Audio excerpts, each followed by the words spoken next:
ওম শান্তি। আজ শুভ নববর্ষ। সকল ভাই বোনদের শুভ নববর্ষের প্রীতি ও শুভেচ্ছা এবং অভিনন্দন অভিনন্দন অভিনন্দন। আজ থেকে আমরা প্রত্যেক ভাই বোন সংকল্প করি যে আজ থেকে আমাদের নতুন জীবন, নতুন সংকল্প, নতুনভাবে চলা। আমরা সত্যযুগীয় আত্মা। আমাদের আচরণে সত্যযুগীয় আচরণ, দৈবিক আচরণ থাকবে। আমরা সমস্ত আসরিক আচরণকে গতকাল শিব বাবার কাছে যত দুঃখ কষ্ট অভিনয়ের যা যা কিছু ছিল সব শিব বাবার কাছে জমা দিয়ে দিয়েছি। আজ থেকে আমরা ঈশ্বরীয় সন্তান, দেবকুলের আত্মা, দৈবিক গুণ ধারণকারী দেবতা আত্মা। আমাদের চলা, আমাদের আচার আচরণ আজ থেকে দেবতা। তো নতুন জীবনের জন্য প্রত্যেক ভাই বোনদের অনেক অনেক শুভেচ্ছা, অভিনন্দন অভিনন্দন অভিনন্দন। কাল আমরা চড়ক ঘোরানো দেখেছি। চড়ক কিসের প্রতীক আমরা অনেকেই জানি না। চড়ক অর্থাৎ চক্র ঘোড়ার সেই স্মরণ। যেমন বৈশাখ মাসে নতুন বছর শুরু হয়, চৈত্র মাসের শেষের দিন এক চক্র ঘোরে, সেরকম সত্যযুগের এক চক্রে শুরু হয়, কলিযুগ এসে শেষ হয়।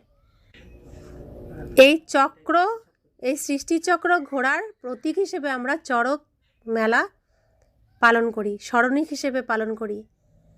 তো এক চক্র ঘুরল, তাই শেষের দিন আমরা সেই চক্রটাকে স্মরণ করলাম আর শেষে শিবেরই পুজো করলাম। তাই সৃষ্টিতেও এক চক্র অর্থাৎ এক কল্প ঘুরল।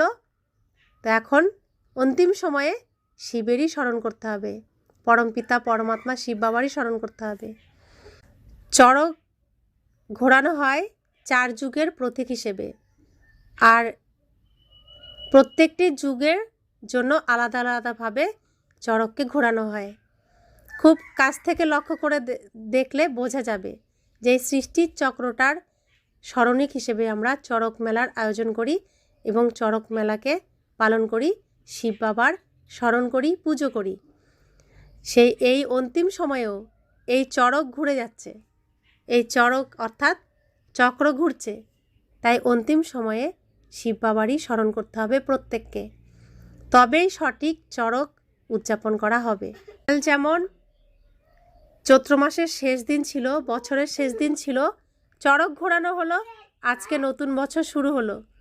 আজকে নতুন বছরে আর শিবের নাম নেই। এখন সকলে নতুনভাবে নতুন বছর শুরু করছেন। অনেক জায়গায় শ্রীকৃষ্ণের কীর্তন শুরু হয়েছে। শ্রীকৃষ্ণের জন্য, গোপালের জন্য জামা কাপড় নিয়ে আসছে, ফল ফলাদি নিয়ে আসছে। তো শ্রীকৃষ্ণেরই আজ অনেক আদর আপ্যায়ন করা হচ্ছে। ঠিক সেরকম সত্যযুগে শ্রীকৃষ্ণের রাজ্য, তাই সত্যযুগে আবার শ্রীকৃষ্ণেরই সব আনন্দ উৎসব পালন হবে।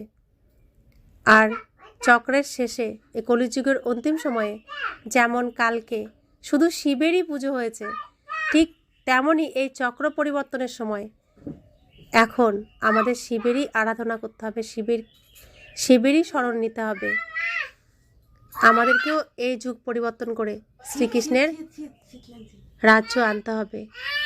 আমরা সেই সত্যিকারের চড়ককে সত্যভাবে পালন করি।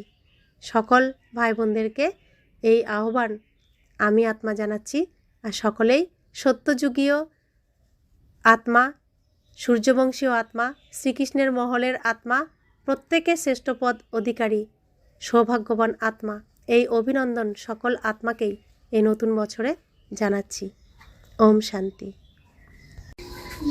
ওম শান্তি। আজ 15ই এপ্রিল 2025, প্রাতমূল্যী ওম শান্তি। বাপদাদা মধুবন। বাপদাদা বলছেন, মিঠে বাচ্চে, বাবা তোমাদের মতো আত্মাদের সঙ্গেই আত্মিক বার্তালাপ করেন। তোমরা বাবার কাছ থেকে 21 জন্মের জন্য নিজের লাইফ ইনশিওর করাতে এসেছো। তোমাদের জীবন এমন ইনশিওর হয়ে যায় যে তোমরা অমর হয়ে যাও। আজকের মূল্যের প্রশ্ন, দুনিয়ার মানুষও লাইফ ইনশিওর করায়, আর তোমরা বাচ্চারাও করাও। এ দুয়ের মধ্যে তফাৎ কোথায়? উত্তর, মানুষ নিজের লাইফ ইন্স্যুর করায় যাতে সে মারা গেলে তার পরিবারের মানুষ টাকা পয়সা পায়, আর তোমরা বাচ্চারা এমন ইন্স্যুর করাও যাতে 21 জন্ম আমাদের মৃত্যুই হবে না, অমর হয়ে যায়। সত্যযুগে কোনো ইন্স্যুর কোম্পানি থাকে না। এখনই তোমরা নিজেদের লাইফ ইন্স্যুর করছো, যার ফলে আর কখনো মৃত্যুই হবে না। তাই খুশিতে থাকা উচিত। কলিযুগের লাইফ ইন্স্যুর, এটাই সত্যযুগ আসছে বলেই এগুলো এখানে ঘটছে।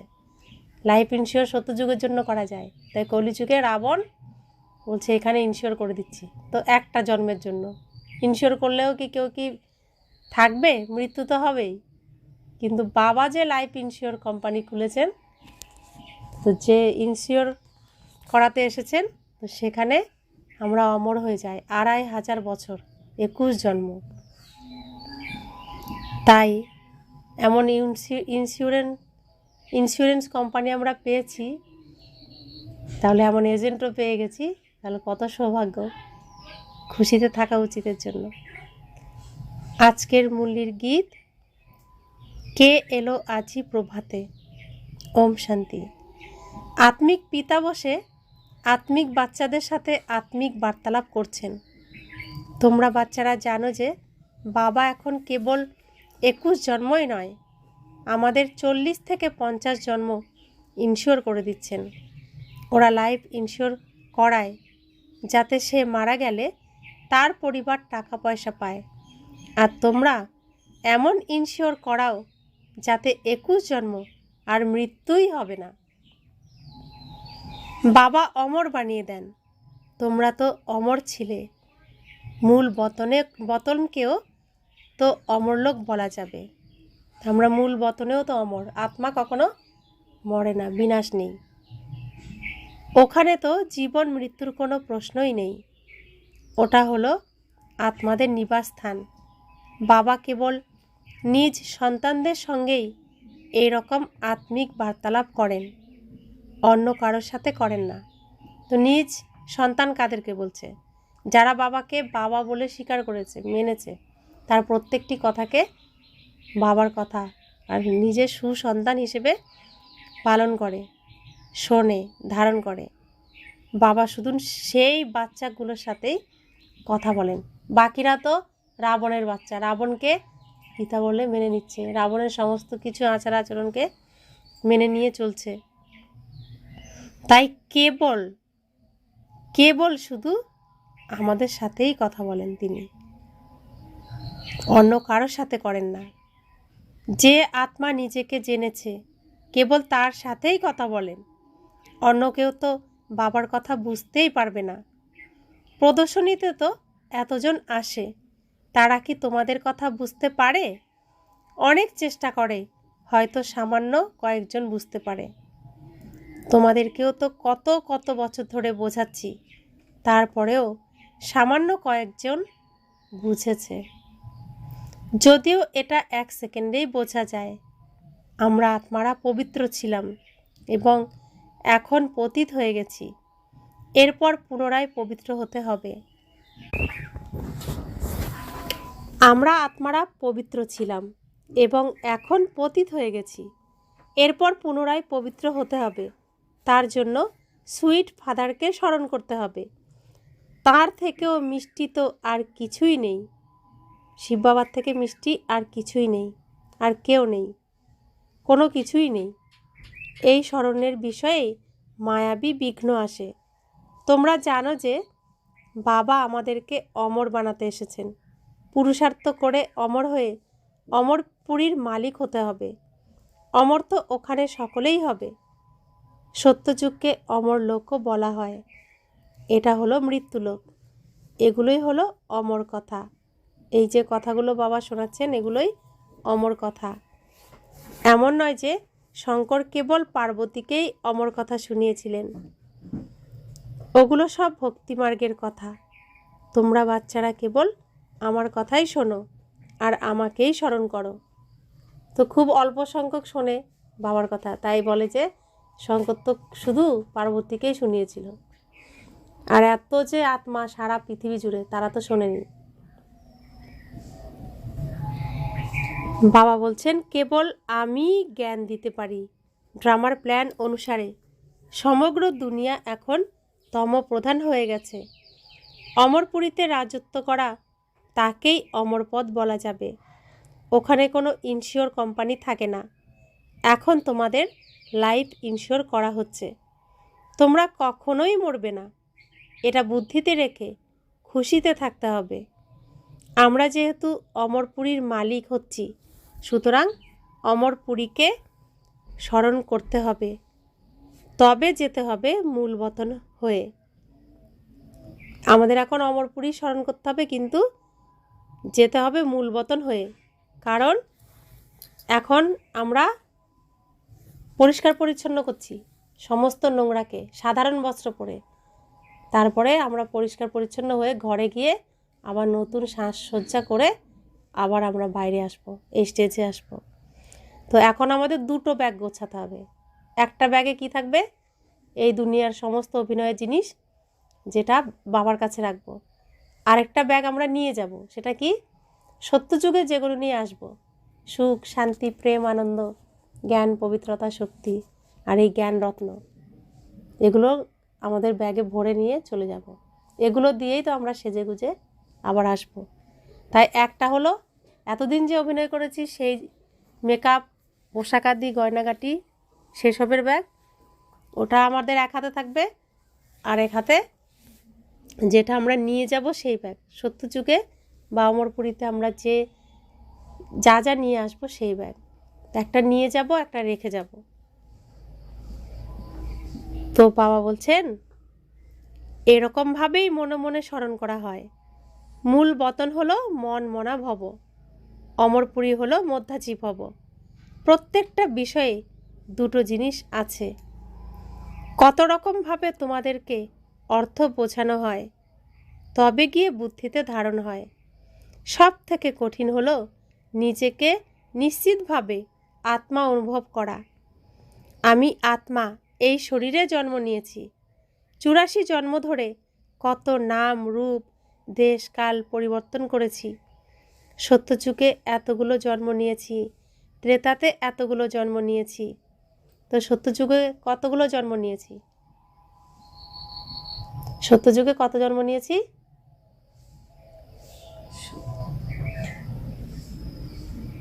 ত্রেতা যুগে কত জন্ম নিয়েছি? দাপর যুগে কত জন্ম নিয়েছি? কলি যুগে কত জন্ম নিয়েছি? তো 84 জন্মের হিসেব কোথা থেকে আসছে? তো এসব যদি মনে না থাকে তো কি মনে আছে? তো কি করে যাব সত্যযুগে? সত্যযুগে 8 জন্ম, ত্রেতা যুগে 12 জন্ম, দ্রাপর যুগে 21 জন্ম, কলি যুগে 42 জন্ম, হলো 83 জন্ম। আর এই যে সঙ্গম যুগে ঈশ্বরীয় কুলে জন্ম নিলাম, এটা হলো শ্রেষ্ঠ মানব জন্ম। মানব শরীরের থেকেও ভগবানের ঘরে চলে আসা। লৌকিকে কি বলে? ভগবান প্রাপ্তি কোন সময় হয়? কেউ শরীর ছাড়লে বলে ভগবানের কাছে চলে গেছে, আর আমরা সশরীরে ভগবানের কাছে এসেছি মানব শরীরের থেকেও। তাই বলে এটা শ্রেষ্ঠ মানব জন্ম, যেখানে ভগবানের সাথে আমরা মিলিত হতে পারি। আর এই শ্রেষ্ঠ মানব জন্ম কোটিতে কতিপয় কেউই প্রাপ্ত করে, সকলে প্রাপ্ত করতে পারে না। কোর্সে তো আছে, কোর্সের সিঁড়ির চিত্রে আছে, কোর্সের মধ্যে আছে না, সবগুলো বুঝতে হবে ভালো করে। তো বাবা বলছেন এই কথাগুলো কিছু বাচ্চা ভুলে যায়। আসল ব্যাপার হলো নিজেকে আত্মা অনুভব করে সুইট বাবাকে স্মরণ করা। উঠতে বসতে এগুলো স্মরণে থাকলেই খুশি থাকবে। অর্ধেক কল্প ধরে আমরা যাকে ডেকে এসেছি, এসো তুমি এসে আমাদেরকে পবিত্র করো, সেই বাবা পুনরায় এসেছেন। মূল বতনে তো পবিত্র অবস্থাতেই থাকবে। সত্যযুগ হলো অমরপুরী। ভক্তিমার্গে মানুষ মুক্তি পাওয়ার জন্য কিংবা কৃষ্ণপুরীতে যাওয়ার জন্য পুরুষার্থ করে। সবাই বলে গোবিন্দই উদ্ধার করবে, গোবিন্দই উদ্ধার করবে। তো গোবিন্দর কাছে যাতে আমরা যেতে পারি, গোবিন্দর মহলে আমরা থাকতে পারি, বাবা সেই জন্যই এসেছেন। বাবা চান আমার প্রত্যেক বাচ্চা শ্রীকৃষ্ণর সাথে থাকবে, তাহলে সুরক্ষিত থাকবে। শ্রীকৃষ্ণর সাথে মিলিয়ে দিতেই তিনি এসেছেন। শ্রীকৃষ্ণের পালনায়, শ্রীকৃষ্ণের দায়িত্বে যাতে আমরা থাকতে পারি, সুরক্ষিত থাকতে পারি, সেই জন্যই বাবা এসেছেন। মুক্তি কিংবা নির্বাণ ধাম যাই বলো না কেন, বানপ্রস্থ শব্দটাই যথার্থ। যারা বানপ্রস্থ নেয় তারা শহরের মধ্যেই থাকে। সন্ন্যাসীরা ঘর বাড়ি ত্যাগ করে জঙ্গলে চলে যায়, কিন্তু বর্তমান সময়ে যারা বানপ্রস্থ অবস্থায় রয়েছে তাদের মধ্যে একটুও শক্তি নেই। সন্ন্যাসীরা ব্রহ্মকেই ভগবান বলে দেয়, ব্রহ্মলোক বলে না। তোমরা বাচ্চারা এখন জেনেছ যে কারোর পুনর্জন্ম বন্ধ হয় না, সকলেই নিজের ভূমিকা পালন করে। আসা যাওয়ার এই চক্র থেকে কখনোই মুক্তি পাওয়া যাবে না। এখন তো কোটি কোটি মানুষ রয়েছে, আরও আসতে থাকবে, ওরাও পুনর্জন্ম নেবে। তারপর এক সময়ে ফার্স্ট ফ্লোর খালি হয়ে যাবে। মূল বতন হলো ফার্স্ট ফ্লোর, সূক্ষ্ম বতন হলো সেকেন্ড ফ্লোর। এটাকে তোমরা থার্ড ফ্লোর কিংবা গ্রাউন্ড ফ্লোর বলতে পারো। এছাড়া আর কোথাও কোনো ফ্লোর নেই। ওরা তো মনে করে অন্য কোনো নক্ষত্রেও হয়তো কোনো জগৎ আছে, কিন্তু এরকম কিছুই নেই। ফার্স্ট ফ্লোরে কেবল আত্মারা থাকে। এই দুনিয়াটা হলো মানুষদের জন্য। বাচ্চারা, তোমরা হলে অসীম জগতের বৈরাগী। এই পুরাতন দুনিয়াতে থেকেও, এই চোখ দিয়ে সব কিছু দেখেও তোমাদের কিছুই দেখা চলবে না। এটাই হলো প্রধান পুরুষার্থ। তো সবসময় মনে রাখতে হবে, আমি এখন ঘরে পরমধাম যাব, পরমধাম থেকে আমি আবার নতুন দুনিয়ায় আসব। এই দুনিয়ার প্রতি আমার কোনো লেনা দেনা নেই, কারণ এই সব কিছুই তো বিনষ্ট হয়ে যাবে। তাই বলে এটা নয় যে এই সংসারের অস্তিত্বই নেই। সংসার তো রয়েছে, কিন্তু এর প্রতি তোমাদের কোনো আসক্তি নেই, অর্থাৎ সমগ্র দুনিয়ার প্রতি বৈরাগ্য রয়েছে। বলা হয় ভক্তি, জ্ঞান এবং বৈরাগ্য। তাহলে ভক্তি কোনটা? এই যে রাতে করলাম এতদিন, তারপরে এখন জ্ঞান প্রাপ্ত হচ্ছে।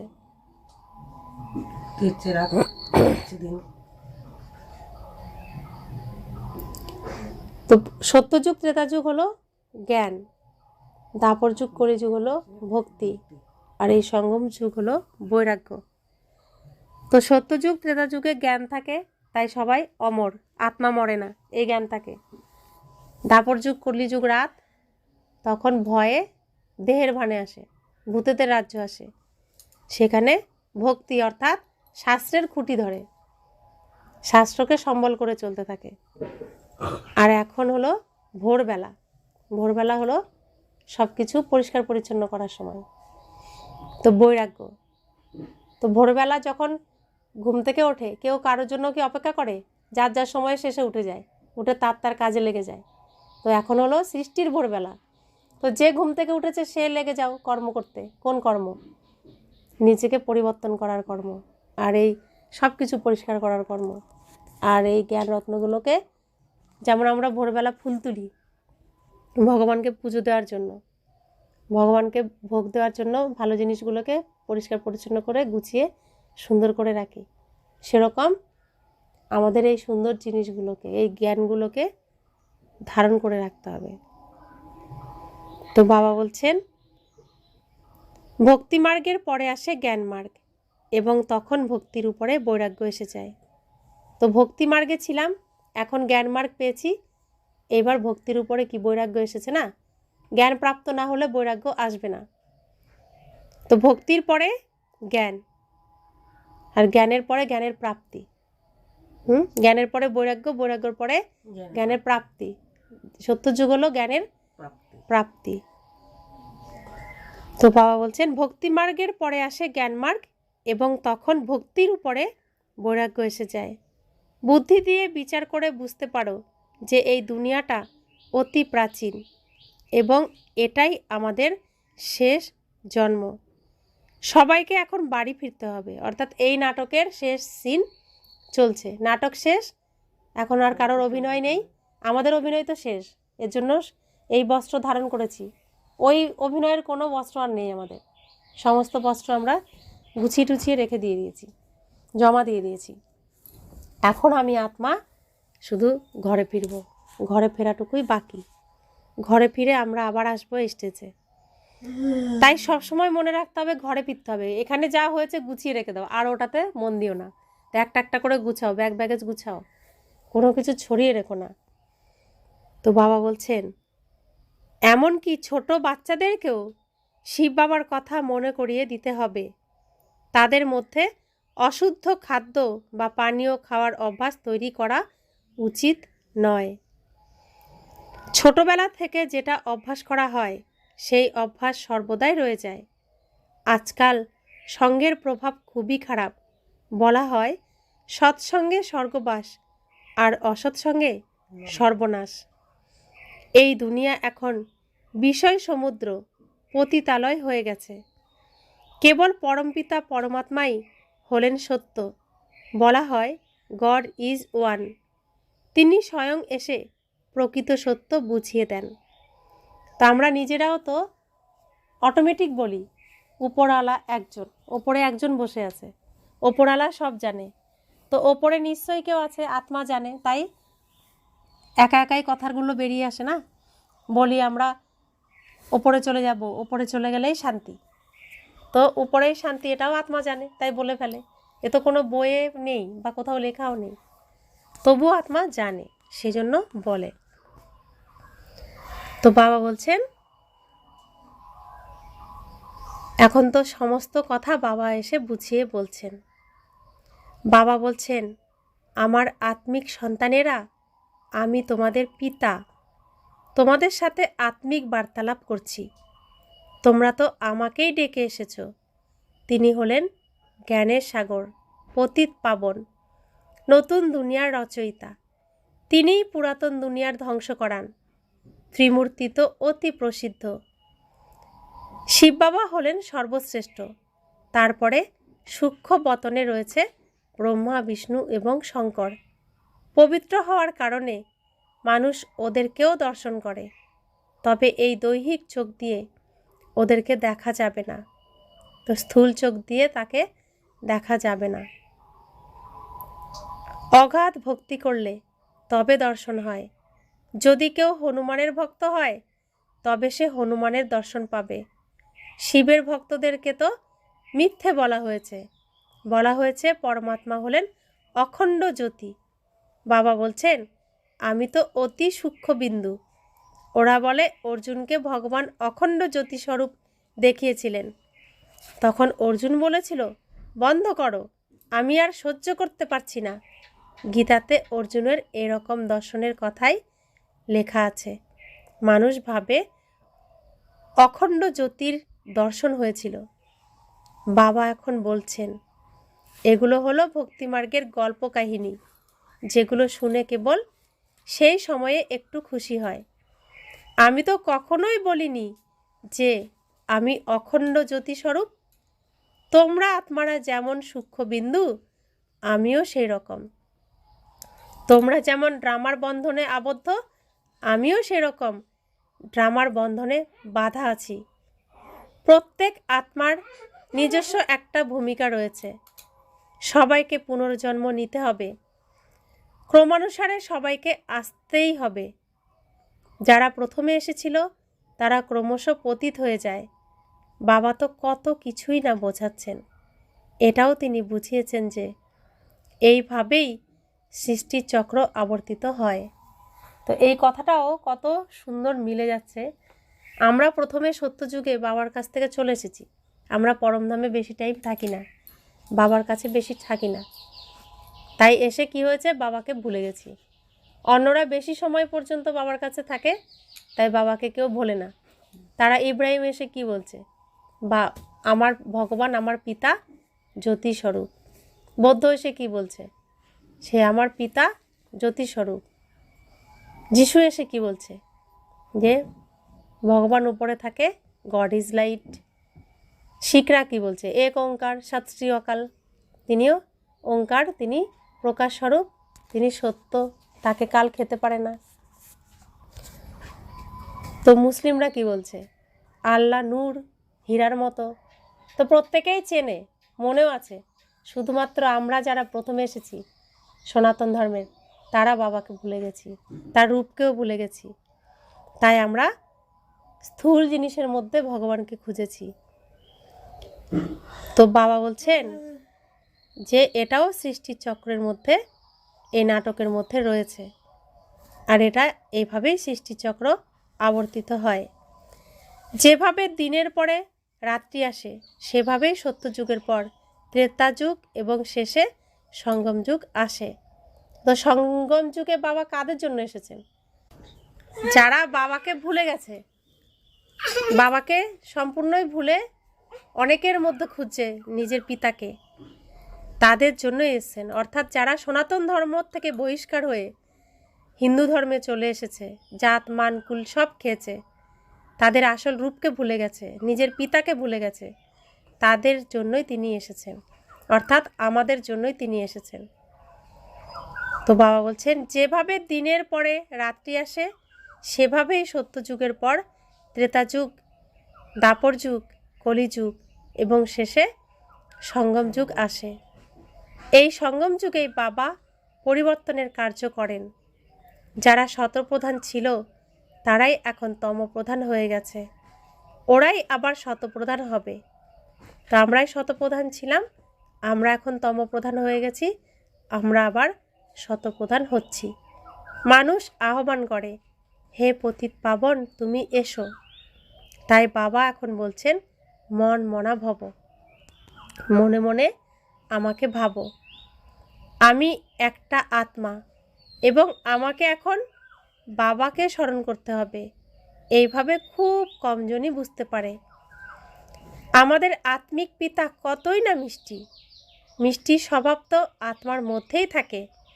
শরীরটা তো নষ্ট হয়ে যায়, তখন সেই আত্মাকে আহ্বান করে, আত্মার সঙ্গেই ভালোবাসা থাকে।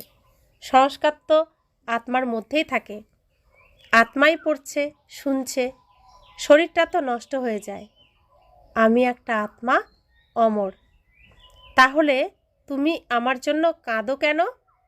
এটা তো দেহ অভিমান, তাই না? তোমাদের এই শরীরের সঙ্গে ভালোবাসা রয়েছে, কিন্তু ভালোবাসা তো আত্মার সঙ্গেই থাকা উচিত। অবিনাশী জিনিসের সাথেই ভালোবাসা থাকা উচিত। বিনাশী জিনিসের সঙ্গে ভালোবাসা থাকার কারণেই চারদিকে এত লড়াই ঝগড়া। সত্যযুগে দেহী অভিমানী হওয়ার জন্য খুশি হয়ে একটা শরীর ত্যাগ করে, অন্য শরীর ধারণ করে। কান্নাকাটির কোনো ব্যাপারই নেই। সত্যযুগে কেউ শরীর ছাড়লে, কেউ মারা গেলে কান্নাকাটি করে না, কেউ শ্রাদ্ধও করে না, কোনো নিয়ম কানুনও পালন করে না। বাচ্চারা, তোমাদেরকেও আত্ম অভিমানী অবস্থা তৈরি করার জন্য অনেক প্র্যাকটিস করতে হবে। আমি হলাম আত্মা, আমার আত্মা ভাইকে বাবার বার্তা শোনাচ্ছি। আমার ভাই এই অঙ্গ প্রত্যঙ্গের দ্বারা শুনছে। এই রকম অবস্থা তৈরি করতে হবে। বাবাকে স্মরণ করতে থাকলে বিকর্ম বিনষ্ট হতে থাকবে।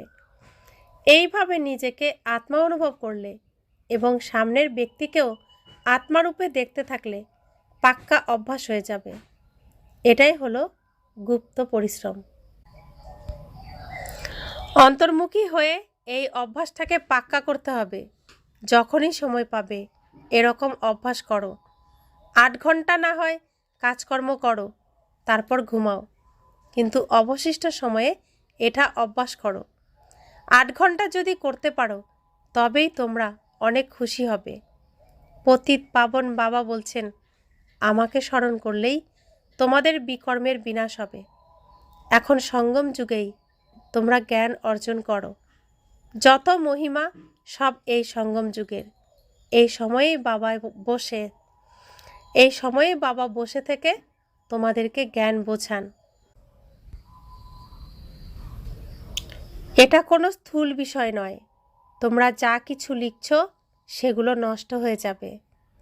পয়েন্টগুলো যদি লেখা থাকে তবে মনে থাকবে, এই জন্যই লেখা হয়। যাদের বুদ্ধি খুব তীক্ষ্ণ তাদের মনে থাকে। ক্রম অনুসারে তো অবশ্যই রয়েছে। মুখ্য বিষয় হলো বাবা এবং সৃষ্টিচক্রকে স্মরণ করতে হবে।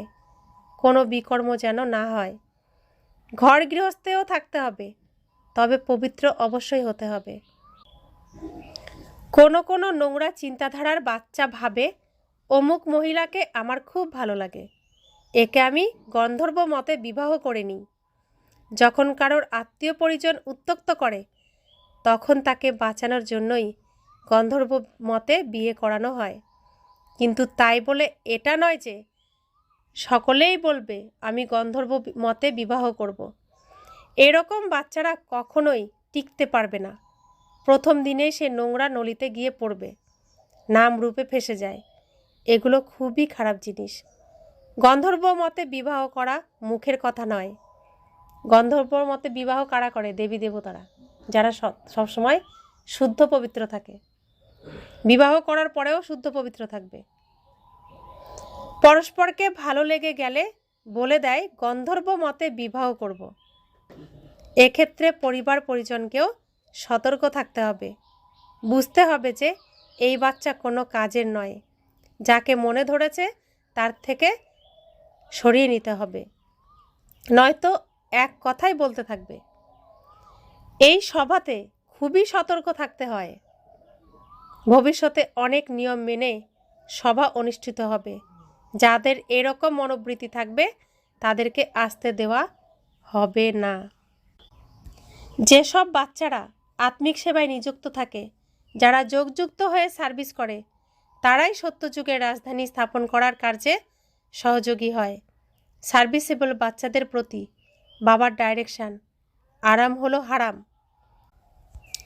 যারা অনেক সার্ভিস করে তারা অবশ্যই রাজা রানী হবে। যারা পরিশ্রম করে, অনেককে নিজের মতো বানায়, তাদের মধ্যে শক্তিও থাকে। ড্রামা অনুসারে স্থাপনা তো হবেই। সব পয়েন্ট ভালোভাবে ধারণ করে সেবাতে লেগে যেতে হবে। আরামও হলো হারাম। সার্ভিস আর সার্ভিস, তবে গিয়ে ভালো পদ পাবে। মেঘের মতো এখানে এসে রিফ্রেশ হয়ে আবার সেবাস্থানে চলে যাও। তোমাদের অনেক রকমের সার্ভিস বৃদ্ধি পাবে। কত রকমের ছবি বেরোবে, যেগুলো দেখে মানুষ খুব তাড়াতাড়ি বুঝতে পারবে। এইসব ছবিগুলো আরও ভালো হবে। যারা আমাদের ব্রাহ্মণ বংশের হবে তারাই ভালোভাবে বুঝবে। যে বোঝাচ্ছে সেও যদি ভালো হয় তাহলে কিছুটা বুঝতে পারবে। যে ভালোভাবে ধারণ করে, বাবাকে স্মরণ করে, তার মুখ দেখেই বোঝা যায়, বাবা আমি তো তোমার থেকে পুরো উত্তরাধিকার নেব। তার মনে এরকম খুশির বাজনা বাজতে থাকে। সার্ভিসের বিষয়েও খুব আগ্রহ থাকে। রিফ্রেশ হয়ে বেরিয়ে পড়ে। সার্ভিসের জন্য প্রতিটি সেন্টার থেকেই অনেকজনকে তৈরি হতে হবে। তোমাদের সেবা তো অনেক বৃদ্ধি পাবে। অনেকেই তোমাদের সাথে যুক্ত হবে। অবশেষে একদিন সন্ন্যাসীরাও আসবে। এখন তো ওদেরই রাজত্ব। মানুষ ওদের পায়ে পড়ে, ওদেরকে পূজা করে। বাবা বলছেন এগুলো হলো ভূত পূজা। আমার তো কোনো পা নেই, তাই তোমরা পূজাও করো না। এই শরীরকে আমি লোন নিয়েছি, সেজন্য একে ভাগ্যবান রথ বলা হয়। কোন শরীরকে বলা হয় ভাগ্যবান রথ? ব্রহ্মা বাবার শরীরকে বলা হয়, যে শরীরের মধ্যে ভগবান আসে। তো শিব বাবার তো পা নেই, হাত পা নেই, তাই বলছে যে ভাগ্যবান রথ আমি নিয়েছি তার পায়ে তুমি দাও, অর্থাৎ শ্রীকৃষ্ণের চরণেই দিয়ে দাও। বাচ্চারা, এখন তোমরা হলে অত্যন্ত সৌভাগ্যবান, কারণ তোমরা হলে ঈশ্বরীয় সন্তান। গায়ন আছে, আত্মা এবং পরমাত্মা আলাদা ছিল বহুকাল। সুতরাং যারা অনেক দিন ধরে আলাদা থেকেছে তারাই এখানে আসবে এবং আমি এসে ওদেরকেই শিক্ষা দিই। কৃষ্ণের ক্ষেত্রে কি এরকম বলা যায়? সে তো পুরো 84 বার জন্ম নেয়। এটাই হলো এনার অন্তিম জন্ম। কার অন্তিম জন্ম? শ্রীকৃষ্ণের অন্তিম জন্ম। শ্রীকৃষ্ণের অন্তিম জন্মের অন্তিম শরীরের নাম রেখেছে ব্রহ্মা। তো ব্রহ্মার দ্বারাই স্থাপনা, তো অর্থাৎ সেই শ্রীকৃষ্ণই বৃদ্ধরূপে স্থাপনা করছে। তাই বাবা বলছেন এনাকেই শ্যাম সুন্দর বলা হয়। শিবের সম্পর্কে তো কেউ কিছুই জানে না যে তিনি আসলে কে। বাবা এসেই এসব কথা বোঝাচ্ছেন। আমি হলাম পরমাত্মা, পরমধাম নিবাসী, তোমরাও ওখানকার নিবাসী। আমি হলাম সুপ্রিম, পতিত পাবন। তোমরা এখন ঈশ্বরীয় বুদ্ধি সম্পন্ন হয়েছ। ঈশ্বরের বুদ্ধিতে যেসব জ্ঞান রয়েছে সেগুলো তিনি তোমাদেরকে শোনাচ্ছেন। সত্যযুগে কোনো ভক্তির ব্যাপার থাকবে না। তোমরাই এখন এই জ্ঞান অর্জন করছো। কারা অর্জন করছে?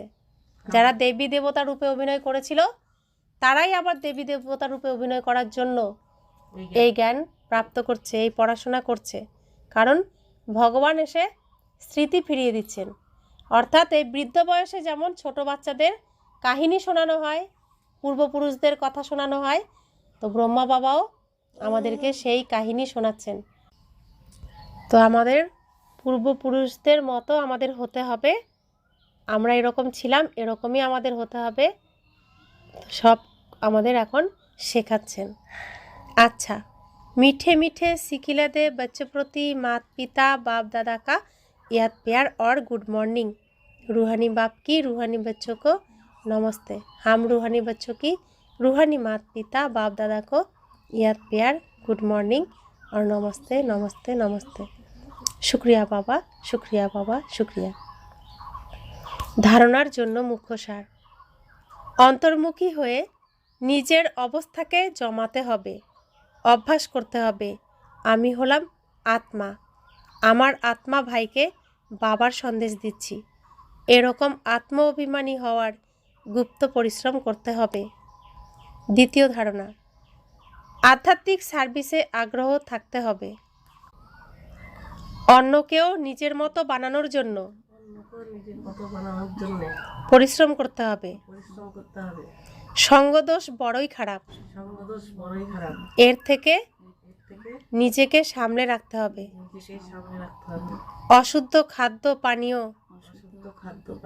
খাওয়ার অভ্যাস থেকে বিরত থাকতে হবে। বরদান, বিশ্ব কল্যাণের কাজে সদা বিজয়ী হয়ে বিশ্বের আধার মূর্তি ভব। বিশ্ব কল্যাণকারী বাচ্চারা স্বপ্নেও ফ্রি থাকতে পারে না। যারা দিন রাত সেবাতে বিজি থাকে তারা স্বপ্নেও কোনো নতুন নতুন পয়েন্ট, সেবার প্ল্যান বা তারিখ দেখতে পায়। তারা সেবাতে বিজি হওয়ার কারণে নিজের পুরুষার্থের ব্যর্থ থেকে এবং অন্যদেরকেও ব্যর্থ থেকে সদা সুরক্ষিত থাকে। তাদের সামনে অসীম জগতের আত্মারা সদা ইমার্জ থাকে। তাদের মধ্যে অল্প একটুও আলস্যতা আসে না। এরকম সেবাধারী বাচ্চারা আধার মূর্তি হওয়ার বরদান প্রাপ্ত করে। তো নিজেকে এবার ভাবো, আমি কি এরকম বাচ্চা? না হলে জাগো, জেগে শুরু করো তুমিও। স্লোগান, সঙ্গম যুগের প্রতিটি সেকেন্ড এক বর্ষের সমান। সেজন্য অলসতার কারণে সময় নষ্ট করো না। তো আজকের অব্যক্ত ইশারা, কম্বাইন্ড রূপের স্মৃতির দ্বারা সদা বিজয়ী হও। যাদের সাথে স্বয়ং সর্বশক্তিমান বাবা সদা কম্বাইন্ড থাকেন, সর্বশক্তি সদা তাদের সাথে থাকে। যেখানে সর্বশক্তি থাকে যেখানে সর্বশক্তি থাকে সেখানে সফলতা হবে না, সেখানে সফলতা হবে না, এটা অসম্ভব। এটা অসম্ভব। কোনো ভালো সাথী কোনো ভালো সাথী লৌকিকেও যদি পাওয়া যায় লক্ষ্মীকেও যদি পাওয়া যায় তাহলে তাহলে তার সঙ্গ তার সঙ্গ কখনো পরিত্যাগ করে না। পরিত্যাগ করে না। আর ইনি তো হলেন ইনি তো হলেন অবিনাশী সাথী। অবিনাশী সাথী। এই সাথী এই সাথী কখনো ধোকা দেবেন না, কখনো ধোঁকা দেবে না, সর্বদাই সাথে থাকেন। সর্বদাই সাথে থাকেন। তাই তাই সর্বদা সর্বদা তার সাথে থাকো। তার সাথে থাকেন। তো যে বুদ্ধিমান সে কি করবে? এই সুযোগ তো সবাই পায় না, আমি পেয়েছি, তাহলে এই সুযোগটাকে কি করব? সফল করব না? এটাই হচ্ছে বুদ্ধিমানের বুদ্ধি। শুধু ওম শান্তি।